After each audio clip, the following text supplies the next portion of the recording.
रात के 10 बज रहे थे। दिल्ली रेलवे स्टेशन पर घोषणा हो रही थी। दिल्ली से कालाम जाने वाली हमसफर एक्सप्रेस नियत समय पर है। ठीक 10:30 पर प्लेटफॉर्म संख्या 6 से प्रस्थान करेगी। अर्जुन अपनी टिकट देखता हुआ बोला, नेहा यही ट्रेन है हमारी। नेहा उदास होकर, सॉरी अर्जुन, मेरी वजह से तुम्हें भी अपना घर छोड़ना पड़ा है। अर्जुन, तुम्हें माफी मांगने की कोई जरूरत नहीं है बेबी, बस कुछ दिनों में सब सही हो जाएगा। एक बार हमारी शादी हो गई तो तुम्हारे मम्मी पापा भी मान जाएंगे। अंजलि थोड़ा हाफ रही थी। अच्छा हुआ तुम लोग यहीं मिल गए। लो दोनों के फोन के लिए नई सिम कार्ड, और हाँ, वो मेरी रूममेट कालाम के पास स्थित नाहन से है। उसकी वहाँ जंगल के पास एक राज हवेली है। थोड़ी पुरानी है और जंगल के करीब है। हवेली बड़ी है, पर मैंने उससे बात की तो वो 6,000 किराए में मान गई। नेहा भावुक होते हुए, थैंक्स अंजलि, तू मेरी बेस्ट फ्रेंड है। जब भी मुझे मदद चाहिए होती है तू हमेशा मेरी मदद करती है। नेहा बोलते हुए अंजलि को गले लगाई। अंजलि मन में सोची, तू मेरी बेस्ट फ्रेंड थी, पर तूने अर्जुन को मुझसे छीनकर मुझे अपना दुश्मन बना लिया है। अंजलि चुपके से नेहा के कुछ बाल काट ली। जा नेहा जा, राज हवेली में मौत तेरा इंतजार कर रही है। उसके बाद अर्जुन सिर्फ मेरा होगा। ट्रेन चलने का समय हुआ था। अर्जुन और नेहा अपनी बर्थ पर बैठे। दोनों एक ही बर्थ पर बैठे थे और पूरा कोच खाली था। नेहा अर्जुन के कंधे पर अपना सर रखते हुए बोली, याद है हमारी पहली मुलाकात कॉलेज के कैंटीन में। अर्जुन, हाँ, कैसे भूल सकता हूँ।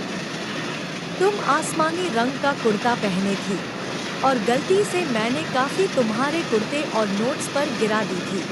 नेहा, हाँ, और मुझे लगा था तुम सीनियर्स का ये रैगिंग का कोई तरीका है। अर्जुन टांग खींचते हुए, उस दिन हमारी जो लड़ाई हुई थी, मैंने सोचा नहीं था कि मैं कभी इतनी झगड़ालू लड़की के प्यार में पड़ जाऊंगा। नेहा, अच्छा जी, मैं झगड़ालू अभी बताती हूँ तुम्हें।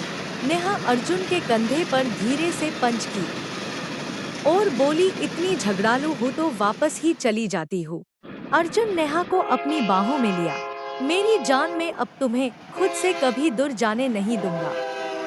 अब इस दुनिया की कोई ताकत हमें जुदा नहीं कर सकती। ये बोलते हुए अर्जुन ने नेहा के सर को चुमा। नेहा गंभीर होते हुए, वादा करो कभी भी मेरा साथ नहीं छोड़ोगे, चाहे मेरे साथ रहने के लिए तुम्हें मुझसे ही क्यों ना लड़ना पड़े। अर्जुन, हाँ मेरी जान, मैं कभी तुम्हारा साथ, हाँ मेरी जान, मैं कभी तुम्हारा साथ नहीं छोड़ूंगा।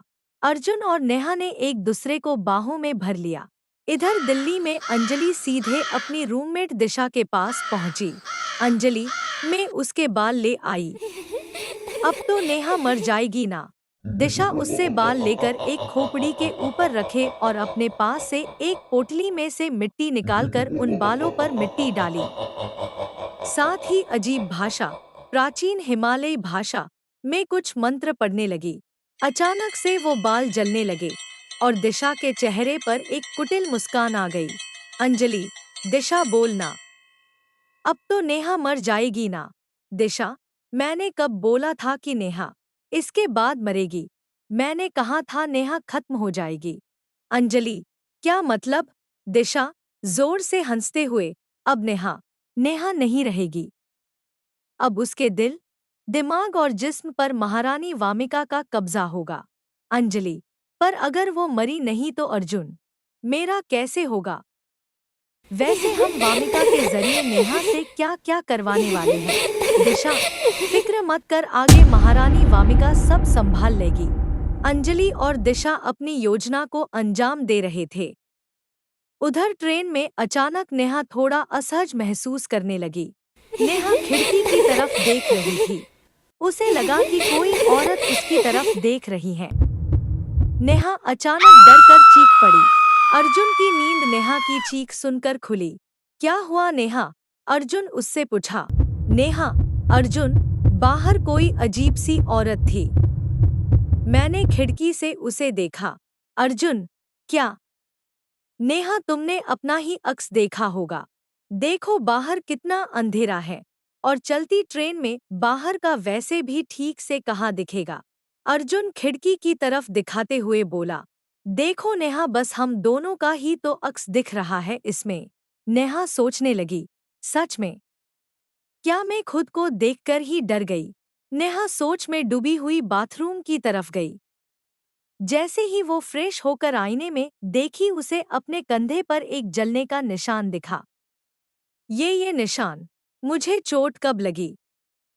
हो सकता है शायद कोई रिएक्शन हो।